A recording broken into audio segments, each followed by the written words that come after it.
Hi guys and welcome back to the channel Deepak Yadav Education. Welcome to the daily Hindu news and editorial analysis of 1st of January 2024.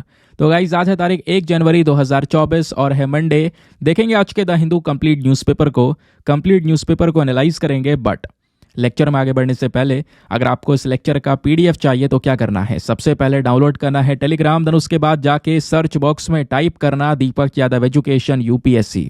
As you can see guys आपको ये वाला channel मिल जाएगा। यहाँ से आप daily basis पे इस lecture के पीडीएफ को डाउनलोड कर सकते हो। और अगर आप मेरे साथ में पर्सनली जुड़ना चाहते हैं तो फटाफट इंस्टाग्राम पर जाइए, वहाँ पे जाके फिर से लिखना दीपक यादव एजुकेशन, मेरा प्रोफाइल मिलेगा जहाँ पर ऑलरेडी 14,000 से ज़्यादा लोग जुड़ चुके हैं। नाउ हमेशा की तरह हम लोग अपने लेक्चर को एक मैप के क्वेश्चन के साथ स्टार्ट करेंगे। तो आज आप सभी को मैप में जाकर देखना है साल्टन सी को कहाँ पर है ये एग्जैक्टली लोकेटेड, इसको अच्छे से मैप में देखना। देन उसके बाद आकर नीचे कमेंट सेक्शन में टाइप करना, जिससे कि आप लोग इसको लंबे समय तक याद रख पाओगे। साथ ही साथ एक क्वेश्चन सॉल्व करेंगे जो कि यूपीएससी प्रीवियस ईयर साल 2015 के प्रीलिम्स में पूछा गया था।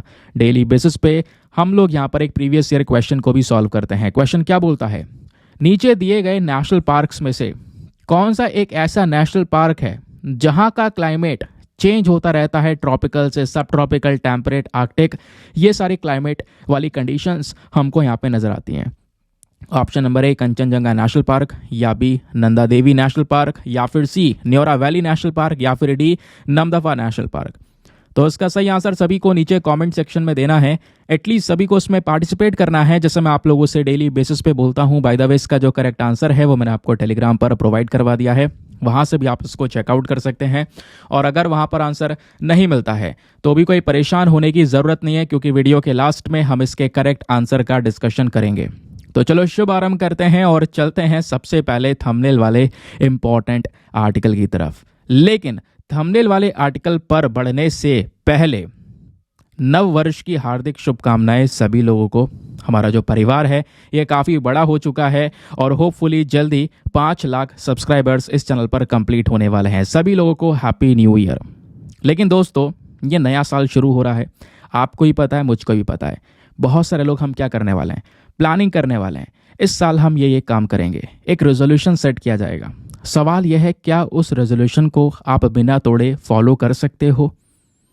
तो काफ़ी लोगों के आंसर होंगे हाँ कर सकते हैं। लेकिन याद करो 2023 में फॉलो कर पाए थे या 2022 में फॉलो कर पाए थे? रेजोल्यूशन तो आप बहुत सालों से ले रहे हो। नहीं, यही हुआ है हमारे साथ। हम क्या करते हैं, रेजोल्यूशन स्टार्टिंग में लेते हैं लेकिन थोड़े समय बाद ले जाकर उसको तोड़ देते हैं, कंटिन्यू नहीं हो पाता। क्यों? क्योंकि हमारे अंदर वो डेडिकेशन, वो कंसिस्टेंसी, वो डिसिप्लिन मेंटेन नहीं रह पाता। तो आपकी बार जो पुरानी गलतियां हैं उनको दोहराना नहीं है। 2024 का जो रेजोल्यूशन है वो खास इसलिए है क्योंकि हमने पुराने सालों में गलतियां करी हैं, वो गलतियां नहीं दोहराएंगे और रेजोल्यूशन को बिना ब्रेक करे जितना लंबा हो सकता है उतना लंबा कंसिस्टेंटली फॉलो करेंगे। क्या आप प्रॉमिस करते हुए काम करने वाले हो? लाइफ को और ज़्यादा प्रोडक्टिव बनाना है, लाइफ में वैल्यू और ज़्यादा ऐड करनी है। क्योंकि दोस्तों अगर आप इधर उधर फालतू की चीज़ों में टाइम वेस्ट कर रहे हो, और 2023 में भी बहुत टाइम वेस्ट हम लोगों ने किया है, तो वो जो टाइम वेस्ट है वो आपकी लाइफ में कुछ ऐड ऑन नहीं कर रहा है। टाइम वेस्ट एक तरीके से आपकी ज़िंदगी को और पीछे खींच रहा है। तो वो जो आप टाइम का वेस्टेज कर रहे हो उसको कहीं ना कहीं आपने कन्वर्ट करना होगा, बैठना होगा, समझना होगा कि यार ये जो मेरा टाइम वेस्ट हो रहा है इसको मुझे कन्वर्ट करना होगा कुछ प्रोडक्टिव चीज़ के अंदर में, जो मेरे लाइफ में एक वैल्यू ऐड करे। हाँ, मुझे उसका जो बेनिफिट्स है वो मिले। मैं मानता हूँ लाइफ में एंटरटेनमेंट ज़रूरी है, लेकिन एक लिमिट को अगर एंटरटेनमेंट क्रॉस कर जाता है तो फिर वो आपके लाइफ को बहुत बेकार भी कर सकता है। समझ गए? और इसी बात पे आज का एक कोट है। क्या है? Your life does not get better by chance, it gets better by change. तो काफ़ी अच्छा है। यहाँ पर हमारी जो ज़िंदगी होती है, हम क्या करते हैं जब एक बुरे वक्त से गुजर रहे होते हैं तो सोचते हैं यार एक अच्छा टाइम आएगा, उसके बाद जो है अपने आप सारी चीज़ें ठीक हो जाएंगी। क्या ऐसा होता है वाकई में? नहीं। क्यों? आपको अच्छा टाइम आने का इंतज़ार नहीं करना है, आपको अच्छा टाइम खुद से लाना होगा। और वो कैसे ला सकते हो? अपने अंदर चेंजेस करके। फॉर एग्जाम्पल, आप यहाँ पर एग्ज़ाम की तैयारी करें, एग्ज़ाम में क्वालिफाई नहीं कर पाए और जिस तरीके से, जिस पैटर्न में आपने तैयारी की थी, वैसे आपने दोबारा से तैयारी शुरू कर दी, क्या एग्ज़ाम क्वालिफाई कर पाओगे? कभी नहीं। क्यों? जब आप एग्ज़ाम क्वालिफाई नहीं कर पाए थे तो उस दौरान का जो पूरा जर्नी है उसको आपने एनालाइज करना होगा, समझना होगा मेरी गलतियां कहाँ पे हुई, कहाँ पे चूक हो गई थी, और उन मिस्टेक्स को आपने वापस से इम्प्रूव करना होगा। और इम्प्रूव करने के बाद में अब जब आप आगे जाओगे तो वो जो गलतियां हैं वो दोस्तों यहाँ पे आप नहीं दोहराओगे, जिसकी वजह से आपको सक्सेस मिलेगी। लाइफ में एक चेंज लाना ज़रूरी है। और आप सोच रहे हो यार चांस और लक पर सारी चीज़ें डिपेंडेंट है, ऐसा कुछ नहीं है। समय आता नहीं, समय खुद से लाना पड़ता है। ठीक है, इस बात को ध्यान रखना। एक और बात मैं आपसे ये बोलूँगा कि अगर एक इंसान ज़िंदगी के अंदर जो गलतियां कर रहा है वो गलतियां दोबारा ना दोहराए तो वो बहुत जल्दी एक बहुत बड़ी सक्सेस को हासिल कर सकता है। लेकिन ऐसा पॉसिबल नहीं हो पाता। देखो, गलतियां सबसे होती हैं, इंसान है, गलतियां होंगी, हज़ारों गलतियां करो, लेकिन एक गलती को दोबारा मत दोहराओ। लेकिन होता क्या है, हम वही गलती सेम टू सेम बार बार दोहराते रहते हैं। लेकिन लाइफ में अगर हम ये चीज़ सीख जाएं कि एक गलती को वापस से ना दोहराएं, जो गलती हो चुकी है, तो आप सोचो कितना बड़ा एक चेंज हमारे अंदर देखने को मिलेगा। और ये सारे काम हो पाएंगे छोटे छोटे स्टेप्स लेकर। ऐसा भी नहीं कि आप एक दिन में बदल जाओगे। काफ़ी लोग सोचते हैं यार एक दिन में यहाँ पर पूरा बदल जाना, ऐसा नहीं होगा। थोड़ा समय लगेगा, छोटे छोटे स्टेप्स होंगे जो कि आपके लाइफ को चेंज करेंगे। और छोटी छोटी पॉजिटिव चेंजेस आपके लाइफ के अंदर में एक बड़ा पॉजिटिव चेंज लेकर आएंगी। समझ गए? तो 2024 की शुरुआत हो चुकी है। अपने जो भी रेजोल्यूशन है वो रेडी करना, लेकिन उसको ऑनेस्टी के साथ में फॉलो करते हुए चलना। आपने वो बिल्कुल भी ब्रेक नहीं करने हैं। समझ गए? और एक और चीज़ दोस्तों, काफ़ी लोग सोचते होंगे काफ़ी लोग मुझे कमेंट ही बोलते रहते हैं कि सर एक मोटिवेशन कोट डेली बेसिस पे रखा करो, डेली मोटिवेशन दिया करो। वैसे अगर मैं बात करूं तो आज मैंने आपको ये मोटिवेशन एक छोटा सा दिया है। वैसे मैं मोटिवेशन में इतना, अगर मैं पर्सनली बात करूं तो मैं इतना बिलीव नहीं करता मोटिवेशन में। मोटिवेशन बस थोड़ी देर की आग होती है, उसके बाद वो बुझ जाती है। तो लाइफ में मैटर क्या करता है? वो है डिसिप्लिन, कंसिस्टेंसी, वो ज़्यादा मैटर करता है। डिसिप्लिन लंबा टिकता है, कंसिस्टेंसी लंबा टिकता है। और अगर आपने अपने हैबिट के अंदर में डिसिप्लिन और कंसिस्टेंसी मेंटेन कर लिया दोस्तों, तो मोटिवेशन की कभी ज़रूरत ही नहीं पड़ेगी। क्यों? क्योंकि आपको डिसिप्लिन की वजह से आदत लग चुकी है। फॉर एग्जाम्पल, पिछले 3 सालों में द हिंदू का वीडियो इस चैनल पर डेली आया है। डेली मीन्स डेली, एक भी दिन का स्किप नहीं हुआ। बीच में कई प्रॉब्लम्स आई होंगी। अब यार 3 साल हो चुके हैं, वैसे तो मुझे कई समय हो चुका है। मैं 2019 से यहाँ पर वीडियोस अपलोड कर रहा हूँ। 2020 में इस चैनल पे अपलोड किया, पहले कहीं दूसरे प्लेटफॉर्म पे करता था। तो हुआ क्या एग्जैक्टली कि पिछले 3 सालों में मैंने एक भी यहाँ पर स्किप नहीं किया वीडियो। आप लोगों ने भी देखा होगा, आप लास्ट ईयर चेक कर सकते हो, उससे पहले की ईयर चेक कर सकते हो। भले ही जिस दिन न्यूज़पेपर नहीं आता उस दिन मैं कुछ और अपलोड कर दूँ, लेकिन किया है। क्यों? क्योंकि वो यहाँ पर दोस्तों कंसिस्टेंसी मेंटेन करने का एक तरीका है। तो वो जो कंसिस्टेंसी जो मेंटेन हुई है ना, तो अब अगर मैं एक दिन काम अगर ना करूं या थोड़ा डिले हो जाए, अगर कोई तबीयत भी खराब हो, बीच में आई फ्लू वगैरह और बहुत सारे केसेस से यहाँ पे गुजरे हम लोग, आपको पता होगा, सभी यहाँ पर गुजरे थे। तो उस दौरान भी दोस्तों क्या है कि फिर मन करता है यार करो, तुम डेली कर रहे हो वो काम। वो कंसिस्टेंसी आज तक ब्रेक नहीं हुई, और वो कंसिस्टेंसी ब्रेक नहीं हुई इस वजह से मुझे मोटिवेशन की ज़रूरत नहीं पड़ती। एक होता है यार कि यार डेली मोटिवेशन चाहिए काम करने के लिए। समझ गए? तो लाइफ में अगर आप कंसिस्टेंसी या डिसिप्लिन को अपना लेते हो तो वो मोटिवेशन से बहुत ज़्यादा बढ़कर है। खैर, मैंने स्टार्टिंग में मोटिवेशन दिया, फिर बाद में मैंने आपको बताया कि हाँ, कि मोटिवेशन से भी ज़्यादा इंपॉर्टेंट डिसिप्लिन है। समझ गए? चलिए खैर आगे बढ़ते हैं और चलिए शुरुआत करते हैं 2024 की अपने थंबनेल वाले आर्टिकल से। तो थंबनेल में हम लोगों ने बहुत कुछ मेंशन कर रखा है। 2024 की शुरुआत हुई है, साथ ही साथ में 2024 में बहुत कुछ बड़ा होने वाला है। 2023 भारत के लिए बहुत अच्छा रहा। कई सारे मिशन रहे, स्पेस के मिशन रहे जो कि हम लोगों ने अचीव करे। ठीक है, इकॉनमी के अंदर ग्रोथ देखने को मिली, जीडीपी हमारी काफ़ी तेज़ी से इंक्रीज हुई। अभी यहाँ पर 2024 में दोस्तों दुनिया में काफ़ी कुछ होने वाला है। अंतरिक्ष में फिल्म की शूटिंग होगी। दुनिया क्या क्या नया करने वाली है वो सारी चीज़ें यहाँ पे, सारी तो नहीं, ऑब्वियस ही बात है, कुछ इंपॉर्टेंट चीज़ें जो इंटरेस्टिंग है वो डिस्कस करेंगे। तो पहले हम बात कर रहे थे कि अंतरिक्ष में फिल्म स्टूडियो की। तो दोस्तों जो इंटरनेशनल स्पेस स्टेशन है हमारा, ठीक है, इस पर दुनिया का पहला फिल्म प्रोडक्शन स्टूडियो और स्पोर्ट्स का अरीना बनेगा पहली बार, और इसे स्पेस एंटरटेनमेंट एंटरप्राइज कंपनी तैयार कर रही है। स्टूडियो का नाम है SEE1 और जो दिसंबर 2024 होने वाला है, यानी कि इस साल का बिल्कुल अंत महीना, इस महीने तक दोस्तों ये बनकर तैयार होगा, ऐसी संभावना लगाई जा रही है। धरती से 250 मील ऊपर अंतरिक्ष में जो कंटेंट क्रिएटर्स हैं वो अपना कंटेंट प्रोड्यूस कर सकेंगे, रिकॉर्ड कर सकेंगे, ब्रॉडकास्ट कर सकेंगे और लाइव स्ट्रीम भी कर सकेंगे दोस्तों अंतरिक्ष से। ये एक चेंज है।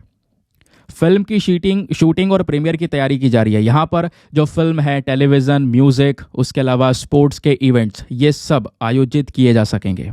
हालांकि एक साथ कितने दर्शक यहाँ पे आ सकेंगे, ये सब चीज़ें देख पाएंगे, उसके बारे में कोई ज़्यादा कंफर्मेशन नहीं है, बट ये चीज़ें श्योरली होने वाली हैं। यहाँ पर एक डायरेक्टर हैं डॉग लिमन, तो उन्होंने अपनी फिल्म के बारे में बताया है कि हम इस साल यानी 2024 में एक फिल्म शूट करेंगे स्पेस में, जिसमें टॉम क्रूज हैं। अंतरिक्ष में शूट होने वाली ये दूसरी फिल्म होगी। दूसरी फिल्म मतलब इससे पहले अंतरिक्ष में कोई फिल्म शूट हो चुकी है क्या? हाँ बिल्कुल, 2021 में एक रशियन फिल्म है जिसका नाम है द चैलेंज, उसी का वॉलपेपर आपको यहाँ पर ये सामने नजर आएगा। ठीक है, तो ये अंतरिक्ष में शूट की जाने वाली पहली फिल्म थी। दूसरी फिल्म 2024 में होगी, समझ गए? तो ये एक बहुत बड़ी चीज़ होने वाली है। उसके अलावा हमारा एग्ज़ाम के लिए बहुत इंपॉर्टेंट है, स्पेशली साइंस एंड टेक के लिए।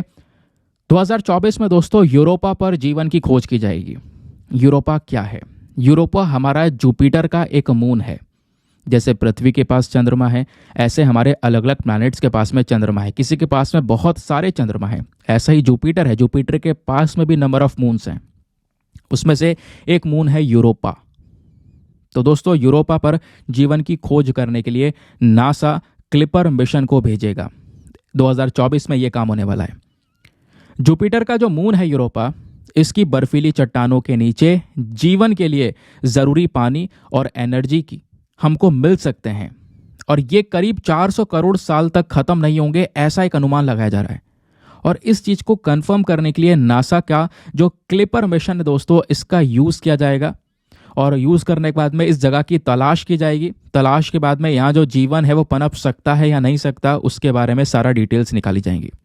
नासा अक्टूबर 2024 में क्लिपर स्पेसक्राफ्ट लॉन्च करने वाला है इस साल, और ये ऑर्बिटर स्पेसक्राफ्ट 2030 तक जुपिटर पर पहुंचेगा।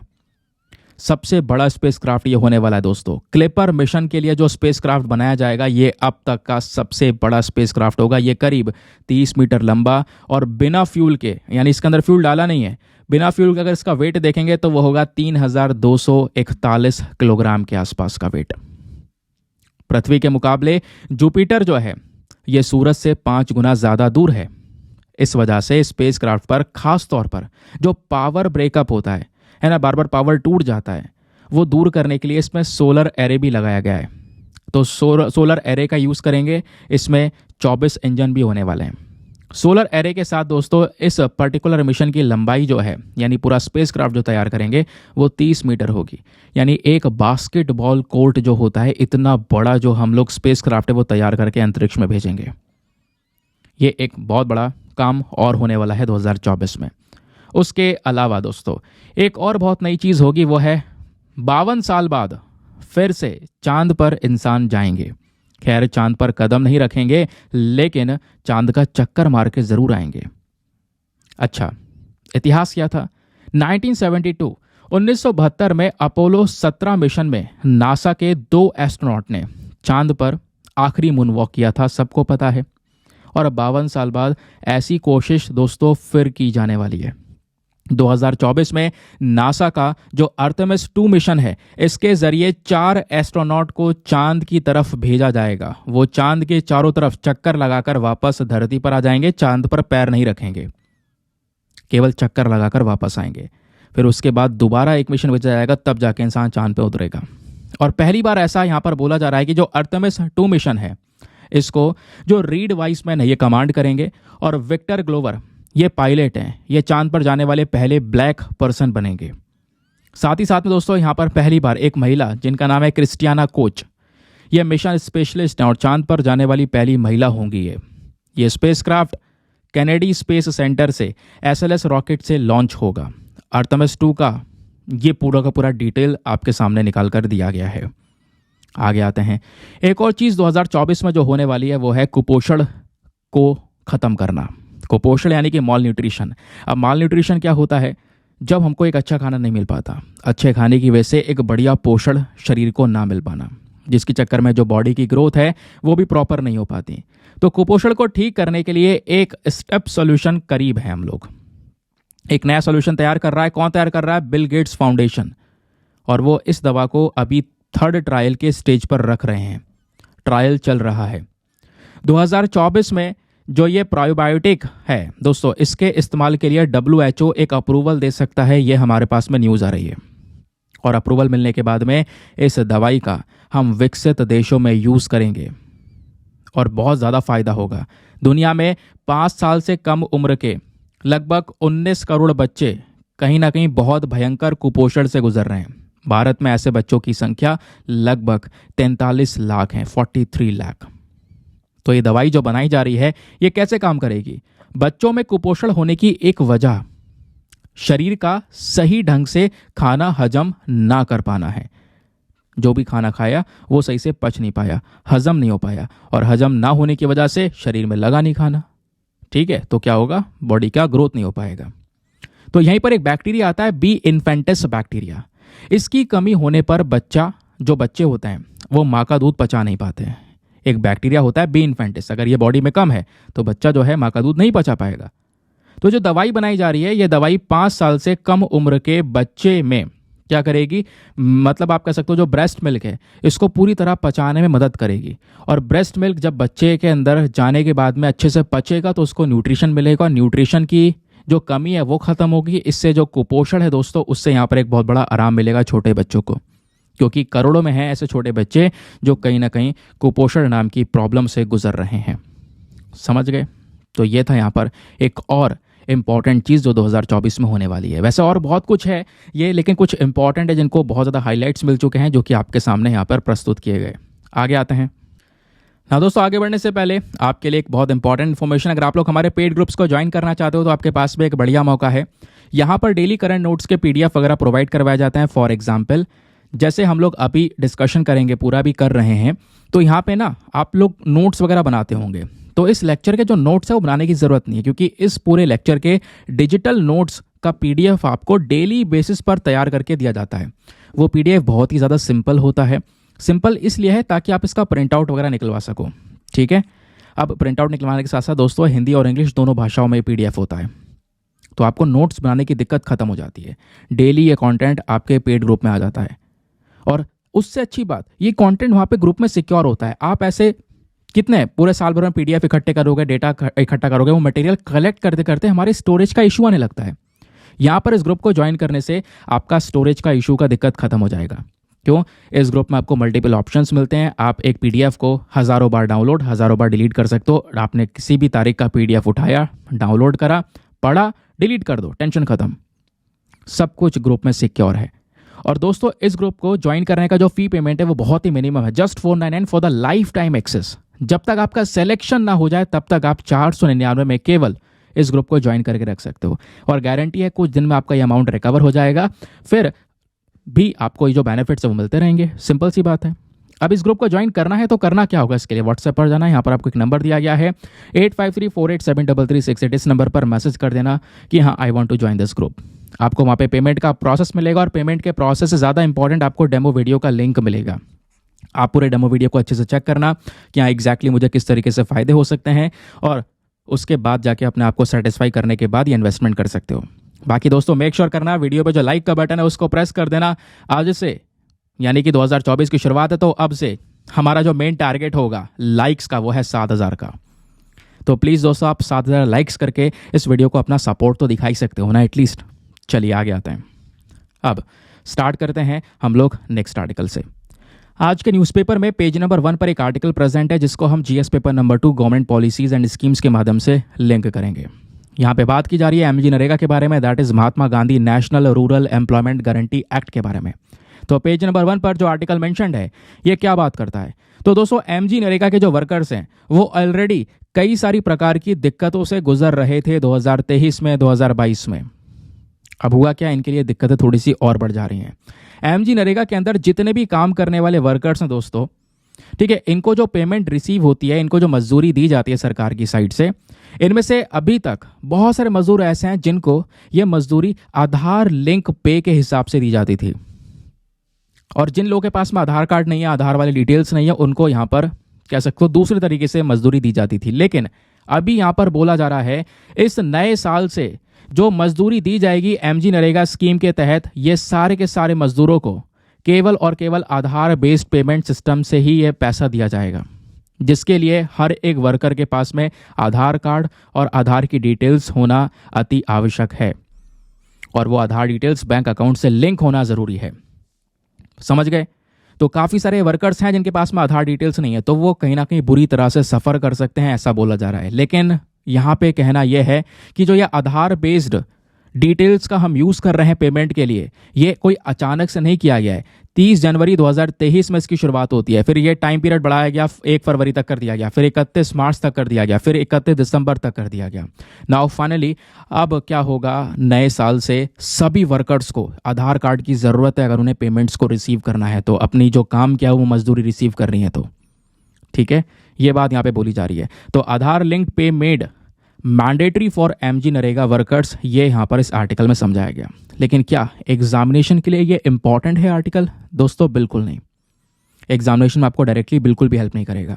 करना क्या है, एग्जाम के लिए आपने सिलेबस देखना है, इस आर्टिकल को लिंक करना है, समझना है कि एमजी नरेगा एग्जैक्टली क्या है, कैसे काम करता है, क्या दिक्कतें हैं जिससे एमजी नरेगा गुजर रहा है। बहुत सारे एस्पेक्ट्स हैं।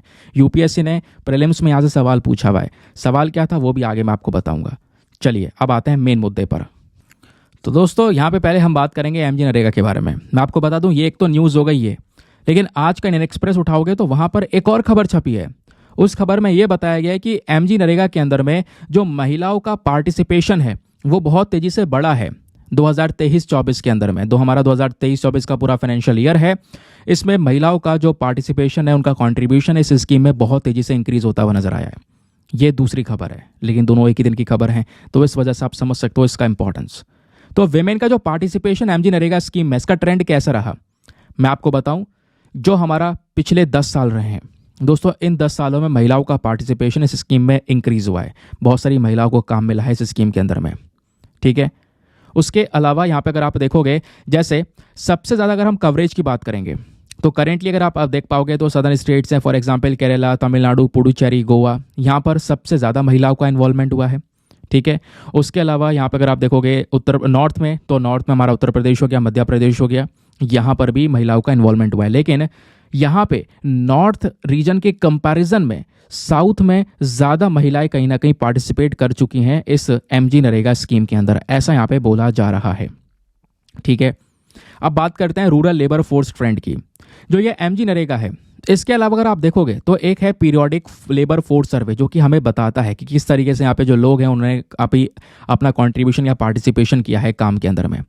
तो ये एक सर्वे आता है। ये सर्वे कौन लाता है? Ministry of statistics and programme implementation. इस सर्वे के अंदर ये बताया गया कि जो महिलाओं का लेबर फोर्स के अंदर पार्टिसिपेशन रेट है वो इंक्रीज हुआ है, स्पेशली गाँव वाले रीजन में महिलाओं ने ज़्यादा काम यहाँ पर पकड़ा है, ये खासकर मजदूरी का।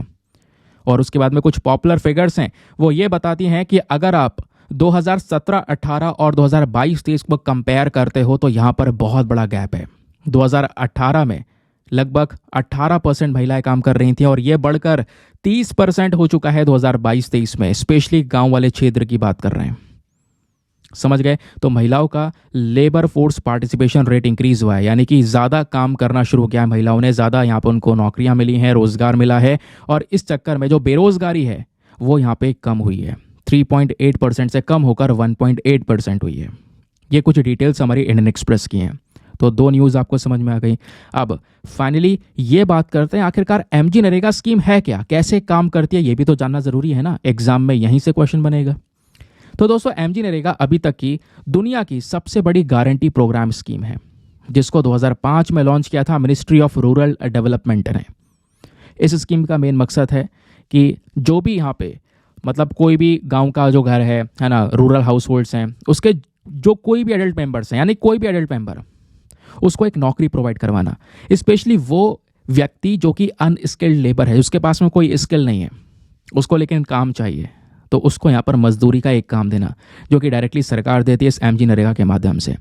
और आज के समय पर 2023-24 के अंदर एमजी नरेगा के अंदर जो एक्टिव वर्कर्स दोस्तों वो 14.32 करोड़ के आसपास हैं। 14 करोड़ से भी ज़्यादा एक्टिव वर्कर्स हैं इस स्कीम के अंदर में। इसके मेजर फीचर्स क्या हैं? अच्छी बात है कि देखो यहाँ पे ना होता यह है कि कोई भी व्यक्ति जिसको रोज़गार चाहिए वो क्या करता है, वो यहाँ पर अप्लाई करता है, एक रिक्वेस्ट करता है यहाँ पर वर्क की इस स्कीम के अंदर में। और इस रिक्वेस्ट के बाद में उस व्यक्ति को 15 दिन के अंदर अंदर वो नौकरी मिल जानी चाहिए। और अगर वो नौकरी नहीं मिलती है तो अनएम्प्लॉयमेंट का एक अलाउंस, एक फाइनेंशियल सपोर्ट यहाँ पे उसको दिया जाता है। समझ गए? महिलाओं को ज़्यादा प्रायोरिटी दी जाती है, महिलाओं को भी ज़्यादा बेनिफिट्स यहाँ पर मिलते हैं। दूसरी चीज़ दोस्तों, ये जो काम इन मजदूरों को दिया जाता है एमजी नरेगा के अंदर में, वो 100 दिन का मिनिमम 100 डेज का यहाँ पर वर्क दिया जाता है। कम से कम 100 दिन का, ये ज़्यादा भी हो सकता है लेकिन कम से कम 100 डेज का यहाँ पर वर्क दिया जाता है इनको। समझ गए? काम करें और वो जो मजदूरी है वो अपनी लेते रहें, सरकार उसका पेमेंट करती रहती है। अब सवाल यह है कि इस पूरे एमजी नरेगा को लागू करने वाली एजेंसी कौन सी है? वो है मिनिस्ट्री ऑफ रूरल डेवलपमेंट। यह मेन इंपॉर्टेंट एजेंसी है जो कि क्या कर रही है, इस स्कीम को पूरी तरह से लागू करने का काम कर रही है स्टेट गवर्नमेंट के साथ में मिलकर। इस स्कीम का मेन ऑब्जेक्टिव क्या है? मेन ऑब्जेक्टिव है जो भी गांव के लोग हैं उनके जो लिविंग कंडीशंस है उसको इम्प्रूव करना, उनको नौकरियां प्रोवाइड करवाना। नौकरियां मिलेगी, अब उनको पैसा मिल रहा है, पैसा मिलने से उनकी जो परचेजिंग पावर है वो बढ़ रही है, मार्केट में डिमांड्स इंक्रीज होंगी, सिंपल सी बात है। और दूसरी चीज़ दोस्तों, यहाँ पर जो लिविंग स्टैंडर्ड है वो यहाँ पर इम्प्रूव होगा।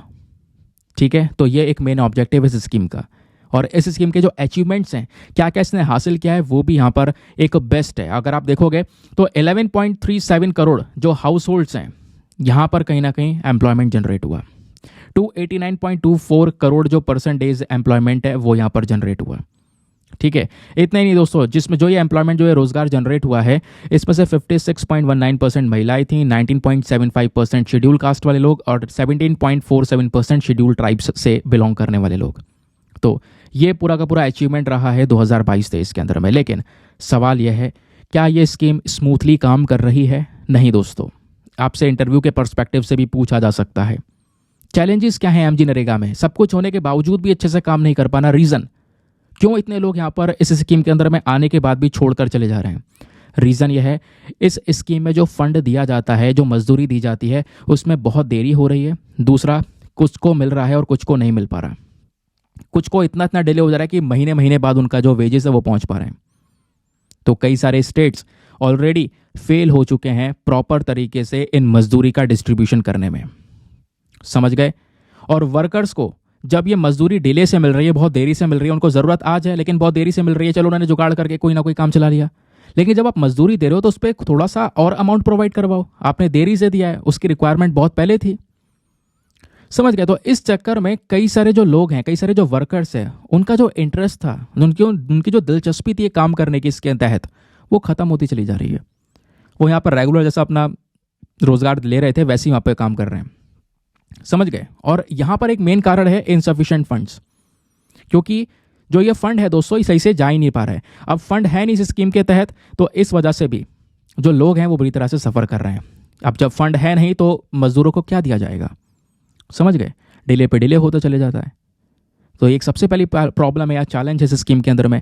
सेकंड जो चैलेंज है वो है कास्ट बेस्ड सेग्रीगेशन, जाति के आधार पर डिवाइड करना। कैसे? मैं आपको बताऊं। यहाँ पर कुछ लोगों को जो सैलरी मिल रही है, उनका जो मजदूरी मिल रही है, वो बहुत देरी से मिल रही है। रीज़न क्या है? सबसे पहले शेड्यूल कास्ट के वर्कर्स, देन शेड्यूल ट्राइब के वर्कर्स, इनका जो अमाउंट है वो पूरा का पूरा पे कर दिया जाता है।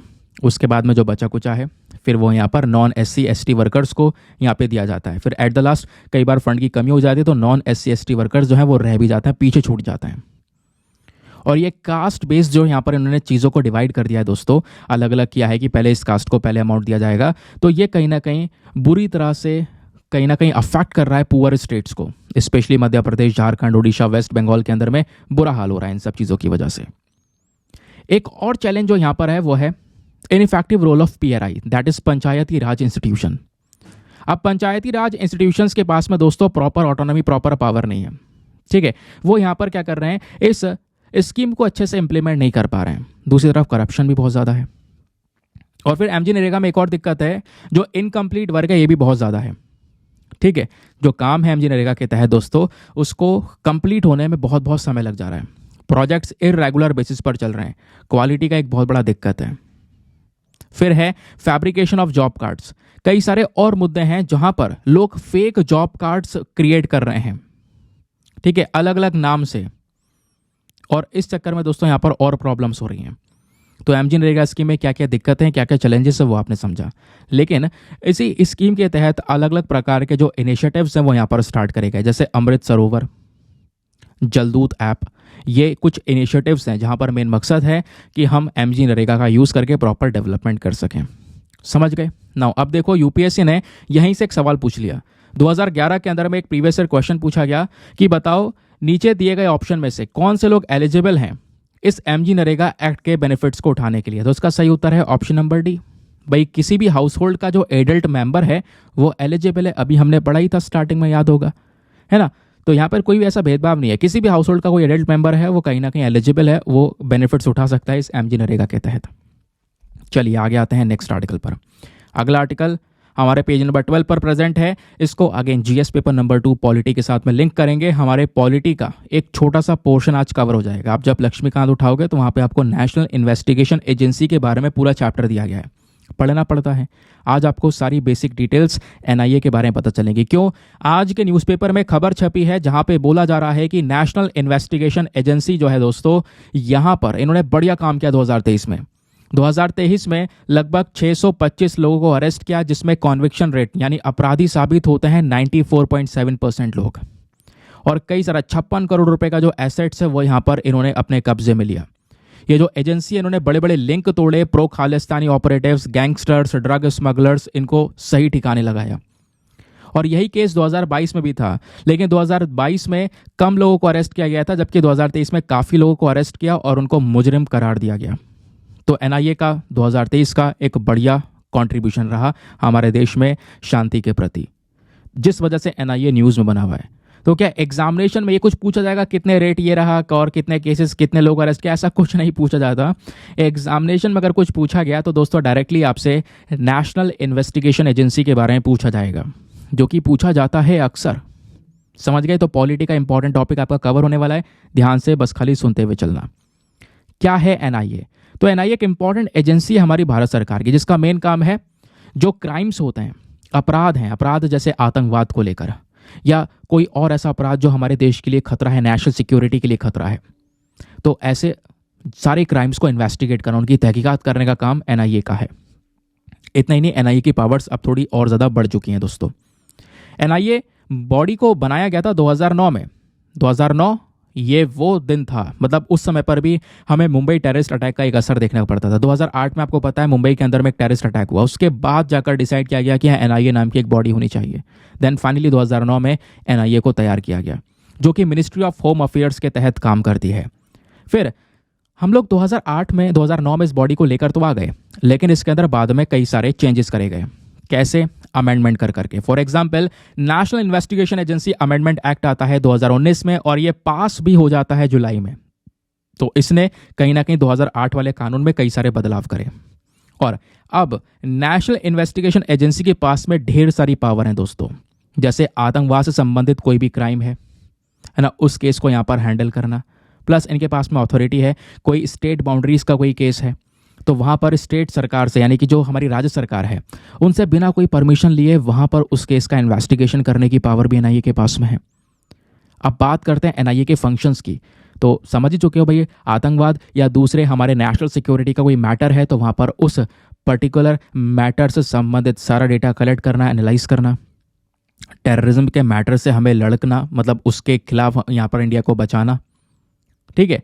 प्लस जो लॉ इन्फोर्समेंट एजेंसीज हैं उनके लिए बड़े बड़े जो बिल्डिंग प्रोग्राम्स है उसको यहाँ पर कंडक्ट करना, ये सारा काम एनआईए का है।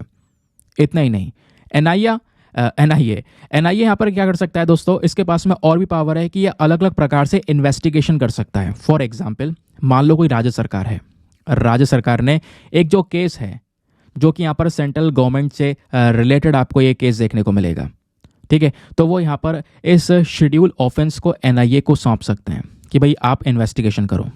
ये पावर्स एनआईए को मिलती हैं एनआईए एक्ट 2008 के सेक्शन नंबर 6 से। समझ गए? उसके अलावा दोस्तों ये जो स्टेट गवर्नमेंट है वो क्या कर सकता है, कोई भी केस जो शेड्यूल ऑफेंस से रिलेटेड है वो सेंट्रल गवर्नमेंट को सौंप सकता है, केंद्र सरकार को दे सकती है राज्य सरकार एक केस को, स्पेशली एनआईए के लिए, भाई एनआईए उसको देख ले। प्लस जो सेंट्रल गवर्नमेंट है वो यहाँ पर एनआईए से बोल सकता है कि भाई कोई भी अगर ऐसा शेड्यूल ऑफेंस है जो इंडिया में हो रहा है या फिर इंडिया से बाहर भी कोई अपराध है दोस्तों जो कि हमारे देश की सिक्योरिटी को लेकर है, तो उस केस को भी इन्वेस्टिगेट करने की पावर एनआईए के पास में है। ठीक है, ध्यान रखना, इंपॉर्टेंट है ये। उसके अलावा एनआईए के पास में एक स्पेशल सेल भी है जो कि क्या करता है, लेफ्ट विंग एक्सट्रीमिज्म, जो कि यहाँ पे माओइस्ट वगैरह हैं, ठीक है, तो उनसे यहाँ पर जो लेफ्ट विंग एक्सट्रीमिज्म आपको पढ़ाया ना, माओइस्ट के बारे में पढ़ाया है, तो इन सब लोगों से यहाँ पर टैकल करने में ये मदद करता है। और कोई भी जहाँ पे अपराध होता है उनको इन्वेस्टिगेट करने के दौरान दोस्तों जो एनआईए है वो साथ ही साथ में उससे और जो दूसरे जुड़े हुए अपराध हैं उसको भी इन्वेस्टिगेट कर सकता है। और इन्वेस्टिगेशन के बाद में जो ये केसेस हैं वो सामने जाते हैं एनआईए के स्पेशल कोर्ट में। ठीक है, फिर वो एनआईए स्पेशल कोर्ट उसको हैंडल करता है। तो एनआईए की पावर्स क्या है, इन्वेस्टिगेशन करने की क्या ताकत है, वो यहाँ पर हमको समझ में आया। लेकिन ये तो मैंने आपको बता दिया कि 2008 का जो एनआईए था उसमें बदलाव करा गया 2019 के संशोधन से। लेकिन सवाल यह है कि बदलाव क्या किया गया था, ये भी तो जानना जरूरी है ना, कि आखिरकार जो एनआईए अमेंडमेंट एक्ट था 2019 का, उसके तहत क्या अमेंडमेंट्स करे गए, क्या बदलाव हुआ। पहला बदलाव, ऑफेंसेस आउटसाइड इंडिया, कहने का मतलब है एनआईए के पास में 2008 के जो तहत पावर थी वो ये थी कि केवल इंडिया के अंदर के क्राइम्स को इन्वेस्टिगेट कर सकते हैं, केवल भारत के अंदर जो अपराध है केवल उनका इन्वेस्टिगेशन का पावर था। लेकिन इस अमेंडमेंट के बाद में एनआईए को पावर यह दे दी गई कि आप इंडिया से बाहर के जो क्राइम्स है उनको भी इन्वेस्टिगेट कर सकते हो। तो एनआईए की जो पावर्स हैं दोस्तों वो इंक्रीज कर दी गई। सेंट्रल गवर्नमेंट मानता है कि मान लो एक जो क्राइम है अगर वो भारत से बाहर हो रहा है तो उस वाले क्राइम को भी कहीं ना कहीं एनआईए के पावर वाले एक्ट के अंदर में सौंप दिया गया, तो एनआईए के पास में उस केस को इन्वेस्टिगेट करने की ताकत है। इतना ही नहीं दोस्तों, एनआईए जो है, जो एनआईए का जो पूरा कानून है उसके अंदर में कई सारे प्रकार के अपराध लिखे हैं कि भाई इस अपराध को वो हैंडल कर सकता है, एनआईए उसको इन्वेस्टिगेट कर सकता है। जैसे यहाँ पे आप देख पाओगे तो ओरिजिनली इसमें था the atomic energy act 1962, unlawful activities prevention act यानी यूएपीए, काफी बार आपने सुना होगा, एंटी हाईजैकिंग एक्ट, इस प्रकार के कई सारे और एक्ट थे। तो अगर यहाँ से इन वाले कानून को उल्लंघन करने का कोई क्राइम, कोई अपराध था तो दोस्तों उनको एनआईए हैंडल करता था। लेकिन ये पावर एनआईए को 2008 के तहत दी गई थी। लेकिन बाद में जैसे मैंने बोला 2019 में बदलाव हुआ। 2019 में बदलाव के बाद में नेशनल इन्वेस्टिगेशन एजेंसी के पास में और भी बहुत सारी पावर्स आती हैं कि वो अलग अलग ढेर सारे और भी केसेस को इन्वेस्टिगेट कर सकते हैं। जैसे मानव तस्करी का केस हो गया, या नकली करेंसी जो होती है, जाली नोट होते हैं, उनका कोई केस हो गया है ना, कोई बैंड जो वेपन्स हैं उनका प्रोडक्शन कहीं हो रहा है, साइबर टेररिज्म हो गया, क्राइम्स हो गए under the explosive substances act, तो इन केसेस को भी अब एनआईए हैंडल कर सकता है। ये होती है एनआईए की पावर। अब जैसे मैंने बोला था कि जो इन्वेस्टिगेशन वगैरह कंप्लीट हो जाता है तो वो जो अपराधी है उसको एनआईए के स्पेशल कोर्ट में भेजा जाता है। तो अब थोड़ा सा स्पेशल कोर्ट के बारे में भी जान लेते हैं जिससे हमारा पूरा टॉपिक कंप्लीट हो जाए। तो दोस्तों 2008 का जो कानून था एनआईए का, उसने एक स्पेशल कोर्ट बनाया जो कि इस एक्ट के तहत क्या करेंगे, केसेस को हैंडल करेंगे। लेकिन 2019 में जो बदलाव हुआ इसके अंदर, उस बदलाव में सेंट्रल गवर्नमेंट के पास में ताकत दी गई कि सेंट्रल गवर्नमेंट क्या कर सकता है, किसी भी सेशन कोर्ट को as a special court designation दे सकता है ताकि वहां पर एनआईए का जो ये पर्टिकुलर केस है उसको देखा जा सके। और ये करने से पहले सेंट्रल गवर्नमेंट को पहले हमें एक हाई कोर्ट के चीफ जस्टिस के साथ में बातचीत करनी होगी, क्योंकि यहाँ पर दोस्तों अगर बहुत सारे जो स्पेशल कोर्ट हैं वो एक एरिया में देखने को मिल जाते हैं तो सबसे जो सीनियर जज होते हैं पहले उनको यहाँ पर देना होगा इस केस को।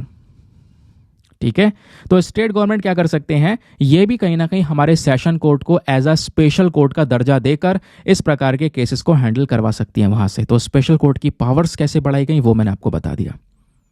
नाउ, और आज के समय पर कौन कौन से अपराध हैं जिसको एनआईए देखता है, पूरी लिस्ट को याद कर लेना, कभी कभी क्वेश्चन बन जाता है। जैसे एक्सप्लोसिव सब्सटेंसेस एक्ट के तहत जो अपराध होंगे, atomic energy act, UAPA, anti hijacking, suppression of unlawful act against safety of civil aviation act, उसके अलावा सार्क कन्वेंशन हो गया, suppression of unlawful act against safety of maritime navigation, weapons of mass destruction act, और दूसरे जो offences हैं हमारे Indian penal code में, आर्म्स एक्ट में, इंफॉर्मेशन टेक्नोलॉजी एक्ट में, या फिर जो narcotics drugs and psychotropic substances act के तहत जो अपराध हैं, ये सभी अपराध को देखने का काम एनआईए के पास में, मतलब एनआईए का है ये काम, उस एनआईए को पावर्स मिल जाती हैं।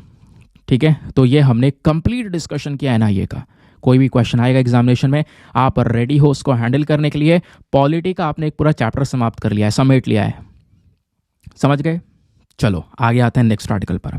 आज के न्यूज़पेपर में ही पेज नंबर 12 पर एक और आर्टिकल प्रेजेंट है, अगेन जो भी फिर से पॉलिटी के लिए इंपॉर्टेंट है और आपके पॉलिटी का ही एक हिस्सा है, फाइनेंस कमीशन। ये भी एक आपका इंपॉर्टेंट टॉपिक है लक्ष्मीकांत का। तो चलो आज हम फाइनेंस कमीशन को भी खत्म करेंगे, समझेंगे फाइनेंस कमीशन क्या होता है, इसका मेन काम क्या होता है, कितने लोग होते हैं, कैसे अपॉइंटमेंट होता है, हर एक एस्पेक्ट को जानेंगे दोस्तों। एक और मेजर टॉपिक खत्म हो जाएगा। पहले ये समझते हैं ये खबरों में क्यों है। तो दोस्तों यहाँ पे फाइनेंस कमीशन जो 16वां, जैसे अभी जो फाइनेंस कमीशन चल रहा है वो कौन सा है, वो 15वां फाइनेंस कमीशन चल रहा है। ठीक है, तो 15वां फाइनेंस कमीशन जब समाप्त होगा तो दोस्तों हमारे पास में 16वां फाइनेंस कमीशन बनेगा। तो जो 16वां फाइनेंस कमीशन बनेगा उसके जो चेयरपर्सन होंगे उनका अपॉइंटमेंट कर दिया गया है, नाम है पानीग्रे। तो मिस्टर जो पानीग्रे हैं इनका अपॉइंटमेंट दोस्तों यहां पर हो चुका है। कोलंबिया यूनिवर्सिटी के प्रोफेसर हैं, एक इकोनॉमिस्ट हैं, ये ऑलरेडी नीति आयोग के वाइस चेयरपर्सन की तरह सर्व कर चुके हैं। तो दोस्तों ये जो 16वां फाइनेंस कमीशन होगा इसके मेंबर्स के जो नेम है वो आ चुके हैं। ठीक है, जैसे अपॉइंटमेंट होगा ऋत्विक रंजनम पांडे का, जो कि ऑलरेडी यहाँ पर एक जॉइंट सेक्रेटरी रह चुके हैं डिपार्टमेंट ऑफ रेवेन्यू के अंदर में, प्लस और भी जो दूसरे मेंबर्स हैं उनके नाम धीरे धीरे आ जाएंगे, ऐसा यहाँ पर बोला जा रहा है। ठीक है, तो फाइनेंस कमीशन जल्दी यहाँ पर आएगा, जिस वजह से ये जो न्यूज़ है वो बन रही है। तो फाइनेंस कमीशन जब भी टॉपिक आएगा दोस्तों हमेशा याद रखना कि हाँ, दीपक यादव एजुकेशन पे मैंने ये वीडियो पढ़ा था और उसमें ये फ़ोटो देखा था मैंने। ये फ़ोटो अपने पास में सेव करके रख सकते हो, वैसे पीडीएफ में आपको मिलेगा, पीडीएफ डाउनलोड कर लेना। इस एक फ़ोटो के अंदर सारा काम तमाम है, हर एक इन्फॉर्मेशन को बहुत प्रिसाइज वे में दिया गया है। चलो स्टार्ट करते हैं। नंबर 1 पॉइंट, फाइनेंस कमीशन का जैसे हमने बोला संविधान में चर्चा हुई है। संविधान में कहाँ पे चर्चा हुई है, हमारे आर्टिकल नंबर 280 में। ठीक है, तो जो आर्टिकल 280 है इंडियन कॉन्स्टिट्यूशन का पार्ट नंबर 12, वहाँ पर दोस्तों बात की गई है फाइनेंस कमीशन की। इस फाइनेंस कमीशन को कौन बनाता है, हमारे भारत के राष्ट्रपति प्रेसिडेंट बनाते हैं।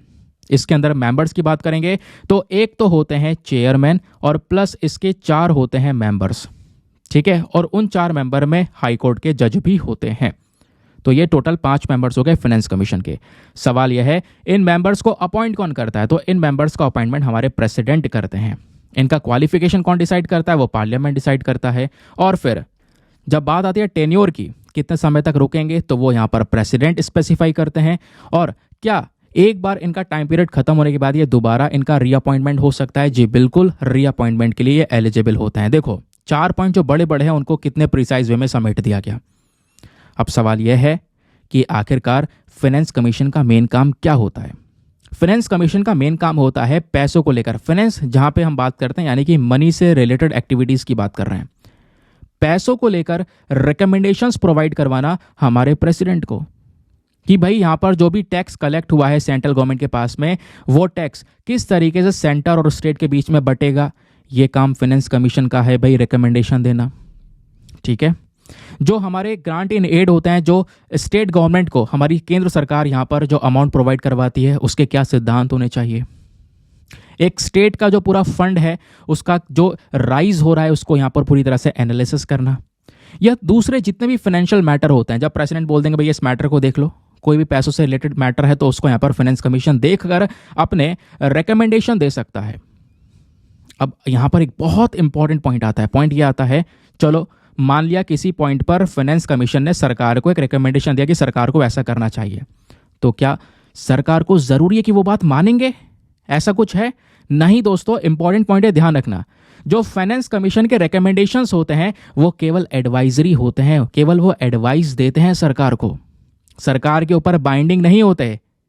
ऐसा नहीं कि सरकार को मानना ही पड़ेगा, सरकार की मर्जी है माने ना माने, उन्हें तो बस खाली एडवाइस चाहिए, तो एडवाइस अच्छी लगी तो मान लेंगे। समझ गए? अब बात करते हैं पहला फाइनेंस कमीशन कब बना। तो पहला फाइनेंस कमीशन बना था 1952 से लेकर 57 के बीच में, 5 साल। चेयरमैन थे केसी नियोगी। सेकंड फाइनेंस कमीशन 1957 से लेकर 62 तक, चेयरमैन थे के संथनम। फिर अभी जो फाइनेंस कमीशन चल रहा है ये 15वां फाइनेंस कमीशन है, 2026 तक चलेगा, 26 तक। चेयरमैन है एनके सिंह। फिर आगे बात करेंगे 16वें फाइनेंस कमीशन की। तो ये तो हो गया फाइनेंस कमीशन। क्या हमारे राज्यों के पास में भी होता है? बिल्कुल। स्टेट फाइनेंस कमीशन अलग होता है। जैसे ये हमारे सेंट्रल गवर्नमेंट का फाइनेंस कमीशन है, इसको चला रहे हैं प्रेसिडेंट हमारे राष्ट्रपति का एक इंपॉर्टेंट रोल है। उसी प्रकार से स्टेट का फाइनेंस कमीशन को कौन बनाता है? गवर्नर बनाते हैं हर 5 साल में। तो क्या जैसे हमारा नॉर्मल फाइनेंस कमीशन के लिए आर्टिकल किसी संविधान में बात की गई है, तो क्या ऐसे ही स्टेट फाइनेंस कमीशन की बात की गई है? बिल्कुल। स्टेट फाइनेंस कमीशन के बारे में चर्चा आर्टिकल 243 में हुई है।